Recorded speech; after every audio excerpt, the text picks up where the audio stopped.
Welcome and thank you for joining. My name is Angelica Cardenas and I'm a health educator for community health at Atlantic Health System. Today's webinar, part of our Prostate Health Awareness series, What Every Man Needs to Know, is presented by Dr. Naeem Rahman.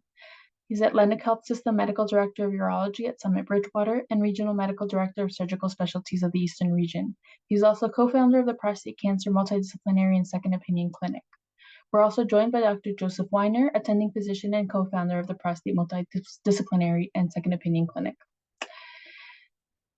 Before we begin, I have a few announcements. This webinar is being recorded and all participants are muted. You may use the chat button for comments. If you have questions, please use the question and answer button to post your questions. We will try our very best to get through all questions at the end of the presentation. At Atlantic Health System, we encourage everyone to be an active partner in their healthcare. We recommend using an online tool called MyChart to help you manage your care. MyChart is an interactive tool that gives you 24/7 access to your electronic medical record. Anyone who is a patient at Atlantic Health System can use MyChart and open a MyChart account.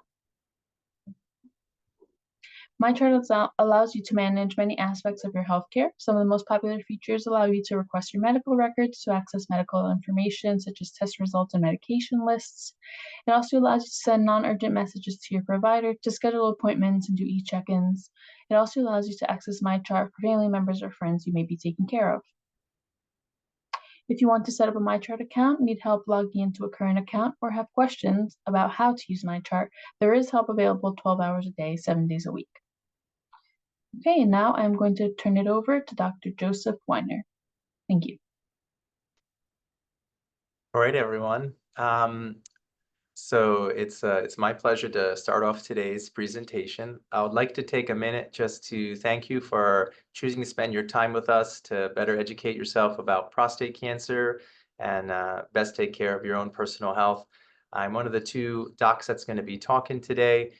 My part of the presentation, I'll be giving some more textbook style overview about what the prostate is, what it does, how we screen and diagnose. We also will review treatment options. And then Dr. Rahman will review specific cases and delve deeper into treatment. At the end, we will encourage everyone to stay for our question and answers. All right. So again, this is prostate cancer, what every man needs to know. I'm Dr. Weiner. And no disclosures. And today's map. So this is what I'm going to be talking about. We're going to be going over the anatomy and the physiology of the prostate and the man's pelvis. We will also talk about statistics related to prostate cancer. We call that epidemiology. I'll then bring you through our screening recommendations. We'll finally go through diagnosis, treatment, and genetics as well. So what is the prostate? The prostate is a small gland. It is the size and shape of a walnut, and it's located in the center of a man's pelvis. And similar to a walnut, it has a tough, fibrous exterior called the capsule. The prostate, like any gland, has a function to make fluid. This fluid, the prostatic fluid, is a contribution to the semen. And this gland sits sandwiched between the bladder and the rectum. There are other glands that also enter it, such as the seminal vesicles. And in the center of the prostate, there's a tunnel or a channel called the prostatic urethra, and this is where urine and semen is actually carried outside of the body. This is a side view or a sagittal view, and I like to show this because you can see that the prostate lies in the very center of the man's pelvis, and you'll also notice that the rectum abuts the posterior or backside of the prostate gland. And when you see this relationship with the anatomy, this helps to explain why the digital rectal exam, which I'll also be reviewing the logistics behind that, allows a doctor to actually feel the backside of the prostate. It's called the peripheral zone. This is the area that's most likely to harbor prostate cancer statistically. So that's why the digital rectal exam is an important component of prostate examination. You also see how the bladder sits directly above it and connects with the prostate. So what is cancer, specifically prostate cancer?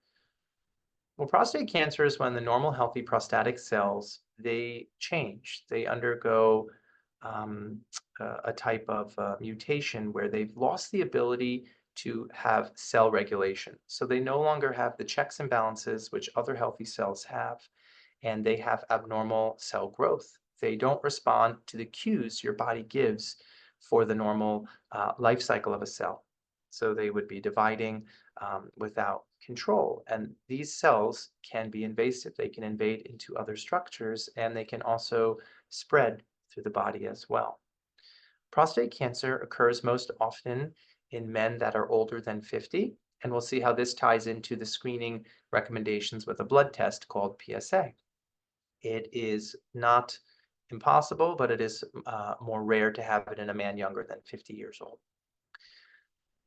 Prostate cancer is very common, but a lot of people who actually have this cancer statistically do not die from this cancer. So there's the idea of cancer-specific mortality. That's the likelihood of a cancer that's diagnosed being a life-threatening event. And very often, this is not something that a man would die from, but rather a cancer that a man would die with, because prostate cancers can be a very slow-growing cancer. Now, it's so important to see your doctor and to be evaluated because that's not true for every single man's cancer. Some men can have an aggressive cancer that could be serious and life-threatening and will need treatment. Doing the workup, diagnosis, and staging with your doctor is how we figure out which man has which type of prostate cancer. So here's some statistics. Prostate cancer is the most common non-melanomatous, skin cancers are the most common cancers diagnosed in America. But if you remove them, solid tumor cancers, prostate is #1 in men. So you see it at the top of the list. So if you look at overall, for all men diagnosed with cancer in America, prostate cancer makes up about a quarter of new solid organ diagnoses, about 26%. That's around 250,000 new diagnoses per year in America. And statistically, if you look at a lifetime risk over a man's entire life, it's approaching 7 to 8 American men. 1 out of every 7 to 8 men will be diagnosed with prostate cancer. So it's a very common diagnosis, so that many men who are in this, in our audience right now might have a diagnosis themselves or might know someone who does have a diagnosis. 1 out of 7 to 8 is a very high number. A quick talk about men with African American ancestry. So we'll also see how this ties into the screening guidelines, which have changed for this population. So men with African descent are more likely to get prostate cancer from non-African descent, and they are also more likely to have a serious or life-threatening cancer, which can even be a fatal cancer. So these men tend to have younger age of diagnosis and more advanced. So screening guidelines have changed for this population so that we're able to best serve and treat men. So what kind of symptoms do we have? Well, prostate cancer might have no symptoms at all. And in fact, when I talk to guys in the clinic, the quote that commonly comes up is, I had no idea. I felt nothing. I felt totally my usual health. And then I saw, an elevated PSA or got the biopsy results. So prostate cancer often causes no symptoms. In some situations, you can have symptoms though. And because of the anatomy, how the prostate's next to the urinary bladder, you might notice that men have a need to urinate more frequently, have a slower stream, or in advanced cases can even see blood in urine or ejaculatory fluid. Now these symptoms, such as frequency with urination, can also be caused by conditions that are not prostate cancer. So if you have symptoms like that, it doesn't mean that it's due to a cancer in the prostate. It can also be a benign process called BPH, where a man's prostate enlarges with age. The way we differentiate is by seeing your doctor and evaluating it. So is there a test for prostate cancer? There is. There's a screening test. It's a blood test. It's called PSA. There's also a physical examination we can do. That's called the digital rectal exam. That can check the prostate itself for any nodularity. For the digital rectal exam, it's very quick, it takes a couple seconds, and it's performed right in the office. It shouldn't be something that's painful, but it's not obviously a pleasant exam. The doctor will place a finger in the anus to feel the part of the rectum which comes in constant contact with the prostate. The doctor is feeling for any abnormal symmetry, nodularity, or anything suspicious which could indicate not normal prostatic tissue, but a cancer. Okay, PSA. So prostate-specific antigen, or PSA, is a protein that's made by the prostate. We can measure your levels with a simple office blood test. As we age, a person's PSA can increase. That's because, on average, a man's prostate enlarges with age. But if a person has a diagnosis of prostate cancer, they also can see the PSA go up. So healthy prostate and prostate cancer are the two sources for your PSA. PSA is a preferred screening tool. If a man is having a PSA that elevates beyond the normal range, that could trigger a workup or a referral to a prostate specialist. Now, everybody who has an elevated PSA does not have prostate cancer. So this is kind of similar to the symptoms we were reviewing. So just because your PSA is up does not mean cancer. Your PSA can go up for BPH or for a prostate infection called prostatitis. Also activities, so ejaculation or riding a bike or strenuous exercise can also temporarily cause PSA to go up. This is just a picture here where you can see for the digital rectal exam how the finger is able to actually touch the peripheral zone of the prostate. So screening. There is some variability in recommendations. Some expert groups have differing opinions, but your overall consensus for the national guidelines would suggest initiating the discussion to start screening with a patient at age 50. That's for men with average risk and a good life expectancy. There are subpopulations where the guidelines recommend screening at an earlier age. So men with African American ancestry and any male with a family history of prostate cancer, particularly a first-degree relative who was diagnosed. Those men can start as early as 40 to 45. I do have a couple slides on genetics because there can be familial inherited syndromes which make a man more likely to have prostate cancer. We're going to review that as well. So 50 years is our standard recommendation. Some populations need 40 to 45 for screening to begin. So part of this is, should I get screened? So it's important to talk with your provider because some patients might feel that even if they were to find that they had a diagnosis of prostate cancer, they would not want any treatment. Or perhaps they have lots of comorbid medical conditions. They're very sick. They wouldn't want to do any of these other treatments. So this is a discussion that your doctor can help you navigate. But a man 50 years or older, average life expectancy, that's the population that really should get screened. Some questions you can ask yourself if you're trying to navigate this is, would I want treatment if I learn about prostate cancer? And how would I feel if I was diagnosed with an aggressive type and I didn't seek treatment? Would I have regret about that? What do you think about the risks of being treated? Side effects, we'll go through that too. These are all really important questions. So if you get a screening test and either a nodule is felt or PSA is elevated, a doctor might suspect cancer. The next steps is a follow-up. One of the tests, the one test that we use to definitively diagnose prostate cancer is called a biopsy. This is a small sample of tissue from the prostate, and a doctor called a pathologist reviews it under a microscope. And this is the only way that we can definitively declare that a person indeed has prostate cancer. Biopsies are important to make that diagnosis, but they're also important because they give us something called the grade. This goes by a couple of names. Commonly, it's called the Gleason score. And this helps to differentiate which man has an aggressive cancer and which man does not have an aggressive cancer. Additional workup could involve imaging. Now, not all men need imaging, but based on the stage or risk category you've been placed into based on your biopsy, you might need a CAT scan or an MRI or even something called a PET scan. These tests look at images through the body and they're looking for any spread of these abnormal cancer cells.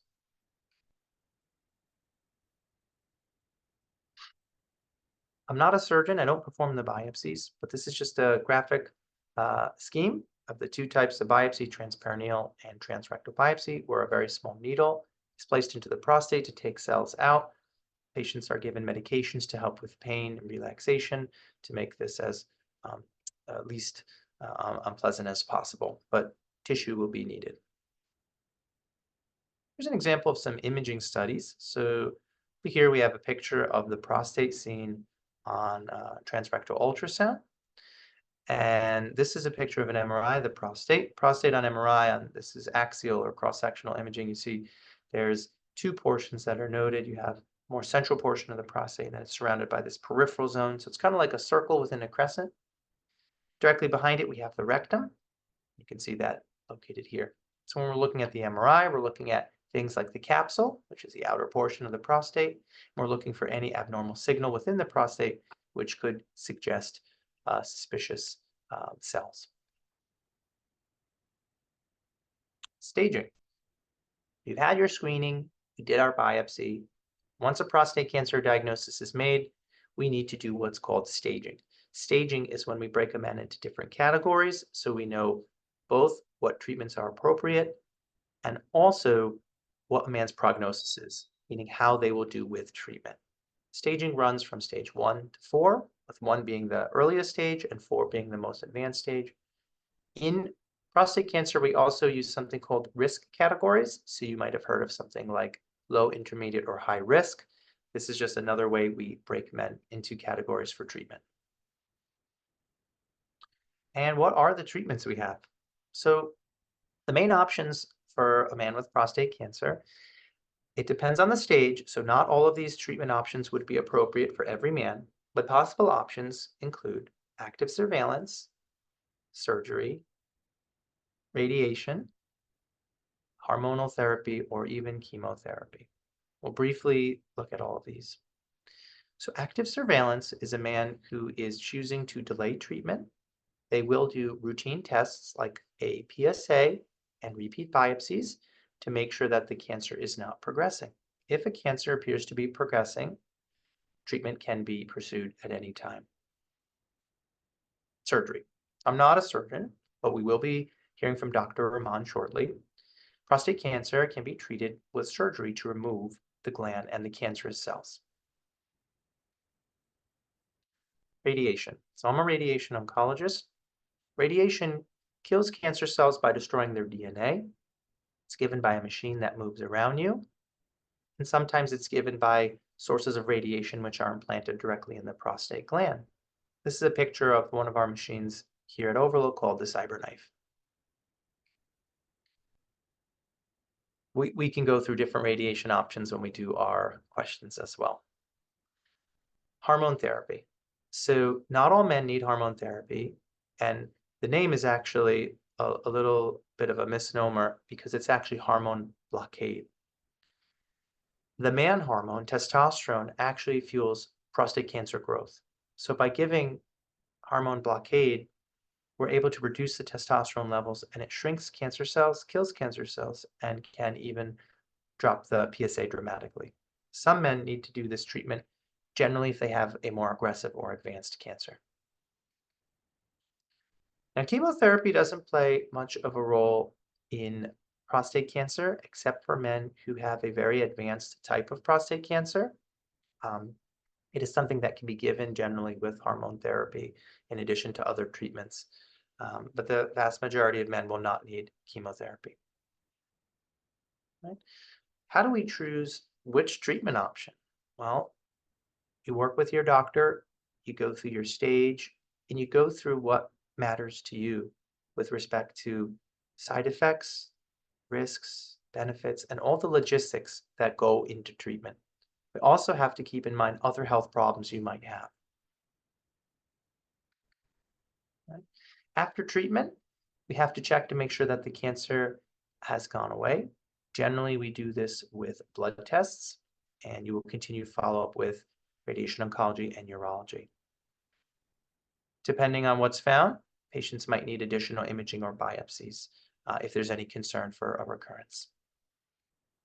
The last thing I wanted to talk about is that genetics, we know that there are certain um, familial genetic syndromes, which can make males in a family more likely to develop prostate cancer. Those men should be screened at an earlier age. So the genes, that's genetic material that's passed down through families. People who have family members with certain types of cancers may be able to get genetic testing. And this is helpful because it helps that patient be best informed about how to screen and how to treat their tumor. And it also can give information that can be useful for family members, such as relatives like siblings or children. We have a very strong genetic counseling program here at Overlook, and we do refer patients to this program as well. All right. Docs will help you with seeing if you are eligible for genetic testing.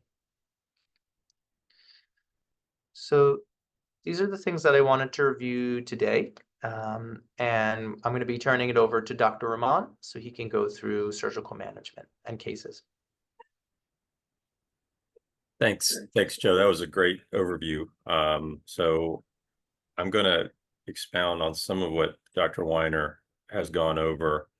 And I also would like to kind of go over a case-based approach on how we approach a lot of these things. So I'm going to throw some cases intermixed and then kind of talk specifically about how we diagnose prostate cancer. What are the factors that go into diagnosing it?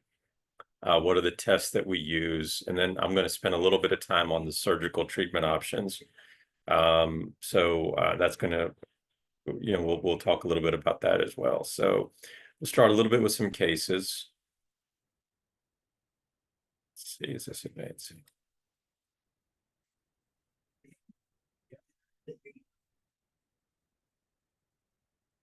Seeming to have some trouble. Okay, there we go.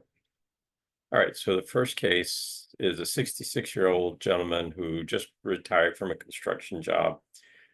These are actual cases, by the way. These are real patients that I've seen. He retired from construction. He presented to his primary care with right hip pain. They did x-rays of his hip, and there were what we call sclerotic lesions, or lesions in the bone that were where the bone kind of had been eaten up by some process. And in this case, it was by a cancerous process. He subsequently got some more imaging, which included a CAT scan and something called a bone scan, which specifically looks at the bones. And it showed that there was some cancer that had gone widespread. And in this scenario, we're really thinking prostate because one of the areas that prostate cancer can spread is the bones. It's one of the cancers that goes to the bone with a great deal of avidity when it does spread. He got a PSA done, and his first PSA came back at 250. So obviously very high, and obviously the gentleman already had advanced and metastatic prostate cancer. So, when I spoke to him, he wasn't, he was a guy who saw his doctor all the time, never really missed his appointments, wasn't someone that just showed up never having seen a doctor. And, one of the things he said is kind of, really sticks to my mind, and I put it here as a quote. He said, "My doctor never checked, and I thought no one ever dies from prostate cancer." So, and part of this talk is to say there may be some grain of truth in what with that statement about not dying from prostate cancer. But hopefully what we'll appreciate through the end of this is that prostate cancer is so heterogeneous or different from patient to patient that making kind of broad judgments and decisions based on sort of general trends is not always helpful. Can we advance the next slide, please? For some reason, it's not advancing for me. Oh, I think we went too far back. All right, there we go. Oh, I think I have control. There you go. All right, good. All right, so the next gentleman, also a young man. So we do sometimes see this in young men. a 44-year-old young man who came to see me because he had some pain in his groin. When I was examining him, we got to talking. He said his father actually died from prostate cancer at age 51. And, given this history and given what Dr. Weiner told you about genetics and prostate cancer, I strongly encouraged him to go ahead and check his PSA. He did so with some reluctance, but he did it, and his first PSA came back at 6, which in a 44-year-old gentleman is a very high PSA. He had a biopsy, which showed prostate cancer. He underwent a prostatectomy to remove his prostate. He subsequently actually had a reoccurrence of his PSA after his prostate was removed, which indicated the cancer had come back. And he actually got radiation and the hormonal therapy that Dr. Weiner discussed as well. And now, 5 years post-surgery, post-radiation, he's cancer-free. So we're hoping that he has a fate different from his father just by the early detection component of it. So what are the challenges of prostate cancer? As Dr. Weiner mentioned, this is the #1 solid tumor diagnosed. And I'm going to give you some updated numbers. The actual data for 2024 suggests that there's going to be almost 300,000 cases diagnosed in 2024. Like all other cancers, the numbers for prostate cancer seem to be going up year over year. So every year we're seeing, a 2 or 3% increase where we're adding several thousand cases per year that were more so than the previous year. And we're actually seeing it more in younger patients as well, which is also a trend that we're seeing for all cancers. So prostate cancer is no different.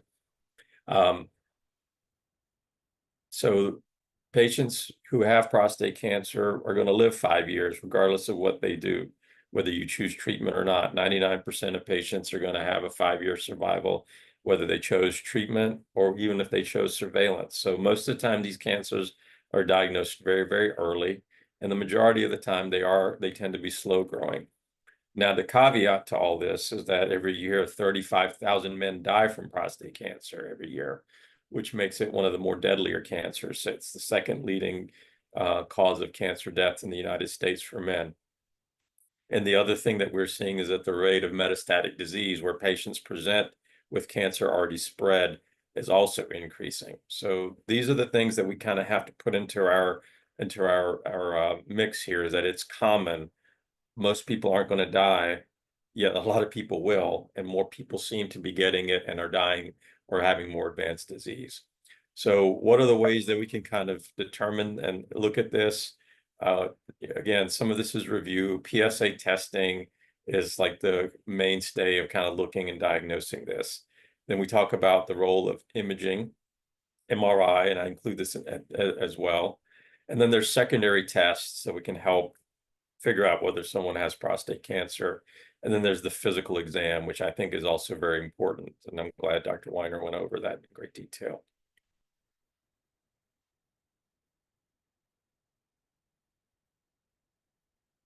See if this advances. There we go. All right, so prostate cancer, PSA testing. So I like a baseline PSA test in your early 40s. So I'll just preface that every urologist that I know that's a male has gotten their PSA tested very early in their 40s. I got my PSA tested in their 40s. My brother's a urologist in California. He got a PSA test at 40. And some of the guidelines and different statements kind of encourage this, but getting a routine PSA early on is a very powerful indicator of who might be at risk for prostate cancer. A baseline PSA outperforms family history, race, as well as suspicious digital rectal exam for cancer prediction. So if you're 40 and your PSA comes back higher than it should for your age, you become, someone that we'll target to kind of keep a closer eye on as you go forward to make sure that you're not at risk for prostate cancer. Other ways we can improve PSA specificity is oftentimes with the PSA is elevated. One of the questions are there other things? There's definitely other things that can cause the PSA to go up. So routinely, we will repeat a PSA test if it's elevated. I think it's rare for us to act on one isolated PSA elevation, and almost invariably we'll at least repeat this once. to confirm it. And a lot of times, I think about a third of the times, we'll see that it goes back down to a normal level. And there are factors such as activity, sexual function, riding your bike, all these other things that may influence how a PSA test can be perceived. There's something called the percent free PSA, which is kind of like the good cholesterol, bad cholesterol comparison I give. So paradoxically, if your percent free PSA is high, your risk of prostate cancer is low. If your percent free PSA is low, your cancer risk is high. And we use this when PSA values are between 4 and 10. And the other thing we look at is the PSA density. This is your PSA, which is your number divided by the volume of your prostate. And if this number is within a certain ratio, I put 0.1, it's usually like 0.1 to 0.15. That's actually reassuring. Numbers that are higher than that make us worry about prostate cancer. The other thing that we look at is PSA velocity. Is your PSA going up from one year over the next? Even if it's within a normal range, is your PSA gone from 1 to 3 to 5 now over a 3-year period? That's another indicator that you might be at higher than average risk for prostate cancer. So another real case that we used here, where we used some of these variables, I saw a 63-year-old gentleman who was of Jewish background. His initial PSA on evaluation was 8.8, quite high. He had some mild urinary symptoms. His stream was a little slow. No family history of prostate cancer, which also boded well for him. No other cancers.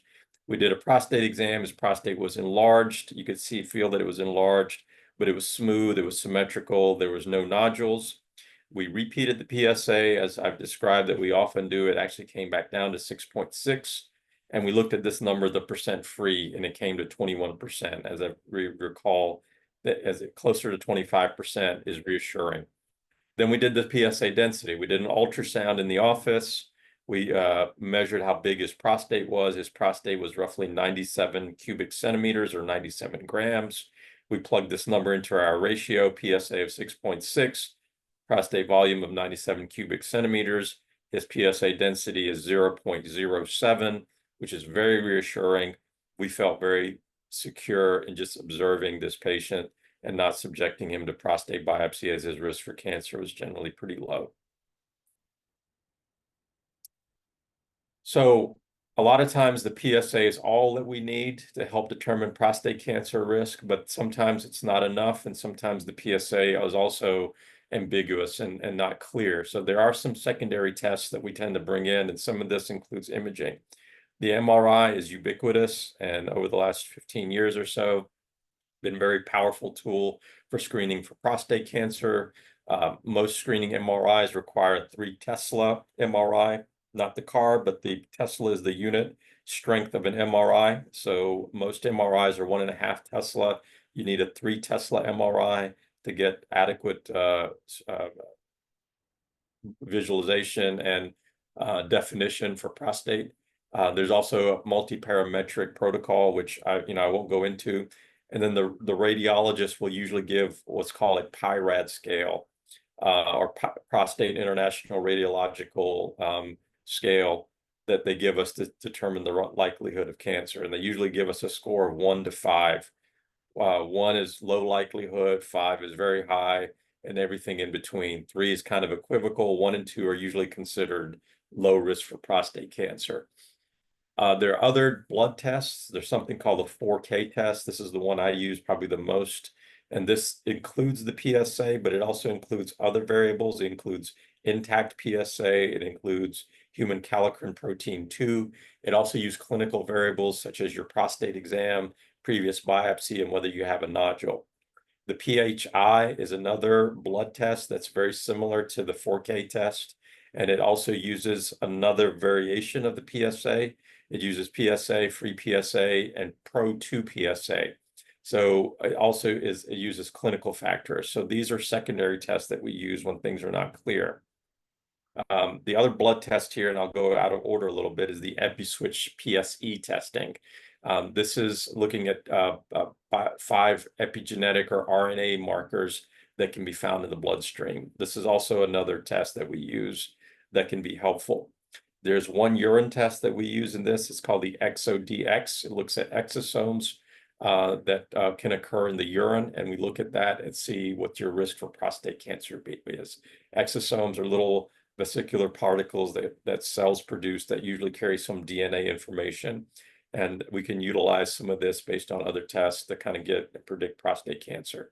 And finally, don't forget the prostate exam. It does come into importance often, and often enough that it can be meaningful and impactful. So how do we use these in real life clinical scenarios? Here's a case where we used a couple of different tools. This was an 80-year-old gentleman that had a previous biopsy that was negative, no cancer in the past, but his PSA kept going up. It went up to 10.3. And as mentioned, we don't usually just go based on an isolated number. We repeated it a month later, it went to 12. So it's going up, but he is 80 and not sure that we want to subject him to the risk of a prostate biopsy. So we wanted to get more information. We used the urine ExoDx test, the ones that I mentioned, and his test came back very high. It came back at 67.3, which said that he had a greater than 50% chance of having significant prostate cancer. Still would be helpful to get even more information. We did an MRI, and you can see this dark nodular growth on the overlying the arrow that came back as a PIRAD-5 prostate risk for prostate cancer. So given the totality of this, a rising PSA, a secondary urine test that came back positive, an MRI that was worrisome for prostate cancer, he underwent a biopsy and was found to have, a significant amount of prostate cancer. He underwent radiation treatment and ultimately did well. This is a very recent patient. This is a 50-year-old gentleman. His PSA on initial evaluation is 8, so that's quite high for a 50-year-old gentleman. No family history of prostate cancer, and prostate exam is completely normal. Now, the confounding factor here is we sent him for an MRI, and his MRI actually came back almost completely normal. There was no worrisome findings. His PIRAD score, the ones that the radiologist gave back, it came back at a 2, which is low likelihood of having prostate cancer. But given his young age, his PSA, we weren't going to just rely on that. We actually repeated the PSA. It came back at 8.8. But then we did this secondary test that we talked about. We did this 4K test. The 4K test came back elevated at almost 18. So given the totality here, he also would benefit from a prostate biopsy. We indeed did do a prostate biopsy, and half the areas we biopsied came back positive for prostate cancer. So another area where we kind of use everything. We use the PSA, we use the MRI, where in this case, if we just relied completely on an MRI, we would have missed the cancer, but we added a secondary test and we were able to find his prostate cancer. And a final case, which goes to the power of a digital rectal exam. So this is a 66-year-old gentleman. No family history of prostate cancer, but his grandmother had breast cancer, which has some potential significance. His PSA came back very low, 0.61, less than 1, not suspicious in the least. Minimal urinary symptoms, really a fairly healthy guy, low PSA, not really a significant prostate cancer history, probably someone with just those variables you would leave alone and not worry. However, we did a prostate exam on him, and his prostate was very firm and hard. And after the fact, after we saw that his prostate was firm and hard, we did an MRI, and he's got this big, large area that was very worrisome for prostate cancer. We did a biopsy on him, and this came back very high-risk prostate cancer. He subsequently has undergone surgery and has done quite well. But this goes to the power of a good prostate exam and not skipping that as an important part of the screening evaluation. So what are good screening recommendation guidelines? I think anyone with prostate cancer history, anyone with a significant cancer history other than prostate, such as breast cancer, kidney cancer, melanoma, pancreatic cancers. There's a lot of cancers that cluster together. Suffice it to say, any significant cancer in multiple members of the family, African American ancestry, these men probably should be counseled regarding potential early risk. Consider a baseline PSA. And this is from the NCNN, or National Comprehensive Cancer Network. It's recommending an early PSA for anyone age 45 to 75. And if you have high risk features or high risk background like family history or multiple cancers in your family, consider even starting at age 40. Now, you don't, once we start that early, you don't have to go every year. If your first PSA and you're in this age group comes back reassuring and your prostate exam is reassuring, you can skip and do this perhaps every 2 years, every 3 years, every 4 years. So starting early doesn't mean you come back every year. It means that you are identified very early whether you might be at risk, and we can space out the screening based on your individual risk characteristics. One caveat about when to stop screening, the AUA, which is the American Urology Association, recommends stopping at age 74. I gave you a case of someone who was over that number at age 80 who had pretty significant prostate cancer. I like this screening guideline. If you're over age 75 and you've had normal PSAs and normal prostate exams throughout, you can be very selective about continuing. If you want to continue, you can select and repeat at periodic intervals. If your PSA is over 4, there may be some validity that you continue some level of screening, even if it's kind of more spaced out. But I think if your PSA is over 4 at age 75, you might want to consider some ongoing screening. So I want to do a couple of slides on surgical approaches for treatment, largely because I have a surgical background, and it kind of gives you a window into my world. So the robotic system has kind of revolutionized surgery in general, and urology and urological surgery has been at the forefront of that. The FDA approved robotic surgery in 2000, so it's not a really new technology anymore, even though it kind of feels that way. I would say this number of 95% is even higher now. I'd probably venture to say 99% of prostate removals done in the United States now are done robotically. And there are some clear benefits. There's less blood loss. There was an era when, prostate surgery had a significant mortality to it because of the amount of blood loss that was associated with it. So robotic surgery has definitely revolutionized that. Shorter hospital stay, decreased transfusion rate, certainly big advantages for robotic surgery. Is it a better cancer operation? Is it a better functional? That data on that is not very clear. There's some very good talented open surgeons who have excellent oncological and functional data, meaning the preservation of urinary function and sexual function. But what I would say, and this is probably the big advantage, is that robotic surgery is a lot more reproducible and it's a lot more teachable. So I think for these reasons, it's going to be the standard of care going forward. And probably most urologists that come out of training now only do robotic surgery and probably have never even done an open surgery. So when you get to the decision of having prostate cancer, as Dr. Weiner mentioned, a lot of times we observe there are times when you do hormones, there are some other treatments, but most people's decisions generally boil down to whether you should consider prostate removal or radiation. This is for when you have localized prostate cancer, not for advanced or metastatic disease, but for localized prostate cancer. And so what are the variables that go into that? Obviously, your life expectancy. A patient who's in their 40s or 50s may look at this very differently than someone who's in their 70s. Quality of life is very important. As Dr. Weiner mentioned, the prostate's in a very important neighborhood. It has it's near the nerves for erections in the penis. It's near the bladder neck. It's near very vital functions for urinary control. So regardless of what we do, but surgery in particular has pretty profound impact on urinary function and sexual function. I will say in general, the urinary function after robotic surgery tends to recover in most patients, probably 9 out of 10. But it can take a while. I do think sexual function is where surgery probably falls short the most.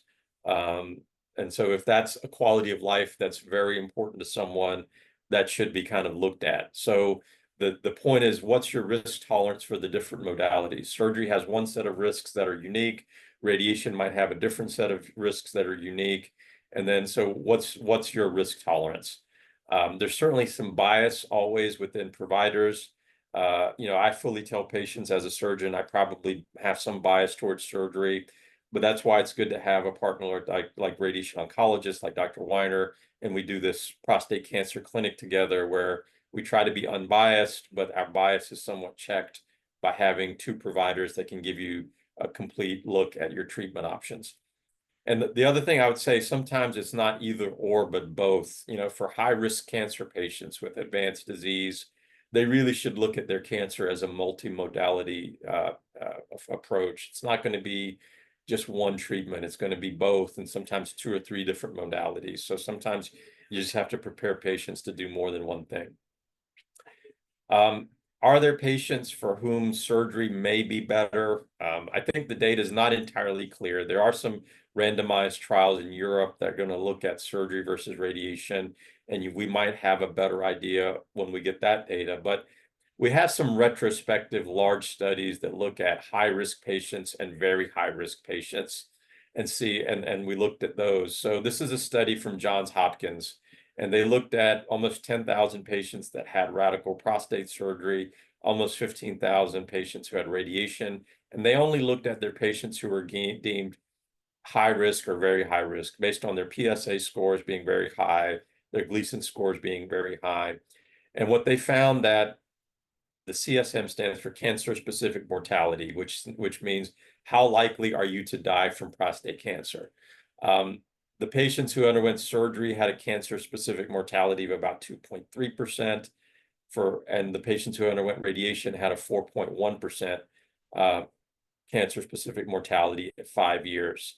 The cancer-specific mortality for very high-risk patients was 3.5% for patients who underwent surgery, and about 6% for patients who underwent radiation. So there might be a slight advantage for surgery if you have a more aggressive cancer.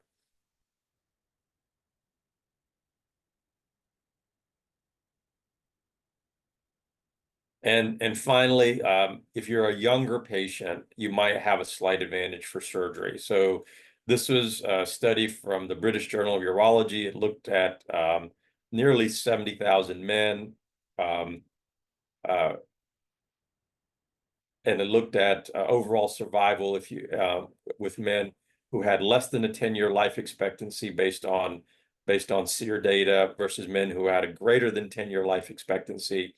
And it essentially found that if men who had a greater than 10-year life expectancy had an improved survival compared to radiation if they chose surgery over radiation or observation. So on the extremes, surgery might be better if you're really young or more aggressive. Most patients fall kind of in between somewhere, and then it becomes kind of a dealer's choice, like we talked about. What's your risk tolerance? What's your intuition? How are you being counseled by your doctors? And finally, I wanted to have one slide up for cryoablation of the prostate. Cryoablation is another surgical approach for prostate cancer. We can use this in the primary setting, but we typically almost universally use this for patients who've had radiation and for whom prostate cancer becomes a reoccurrence, where the cancer comes back in the prostate. It's where we put these probes into the prostate. And here's a nice schematic. We put these probes symmetrically into the prostate. We put a warmer into the urethra where the sphincter muscles are, so that the sphincter muscles don't get affected. And we use pressurized argon to freeze the prostate, and then we use pressurized helium to thaw out the prostate. And we use 2 cycles of a freeze thaw. Freeze it and thaw it, and then you freeze it and thaw it again. And that helps to create cellular disruption, and it helps to kill the prostate cells that you're trying to kill. And where you have the warmer tends to preserve things. So this is a nice treatment that we do for patients that that have a reoccurrence. Rarely we use it as a primary treatment, but the impotence rates for this are fairly high. Now, the value of this as a salvage therapy, if you've had radiation and your cancer comes back, is that this still preserves urinary function pretty well. And that becomes important as you get more advanced. So I have one case, if I can pull it up, that goes over an illustration of cryoablation. I saw a 68-year-old gentleman. This was maybe a year and a half ago, who had radiation for prostate cancer in 2015. Initial diagnosis, his PSA was 9. He had a relatively lower risk cancer based on his Gleason score. He was with a different group. He got treated, but after radiation, he had a slow rise of his PSA. His PSA 6 years after radiation eventually rose to around 9. We did some more advanced imaging studies, and we found that there was evidence of cancer on the left side of his prostate. We did some biopsies to confirm that. He had no urinary incontinence, and he didn't want to have that as a risk. So rather than remove his prostate in this setting, we did what's called cryoablation or salvage cryoablation. This was about a 90-minute procedure. He went home the same day. He did have to wear a catheter for about 5 days. The catheter came out. 6 weeks post-surgery, his PSA went down to almost undetectable again. And he had almost no changes in his urinary symptoms. He didn't have any incontinence, although his urinary stream was a little slower than he started. So just another illustrative case of how we utilize some of the technologies and techniques we talked about. So I think that's the end of my presentation. So I'll leave it there. And I'll open it to any questions if there are any. But for either of us, Dr. Weiner or me.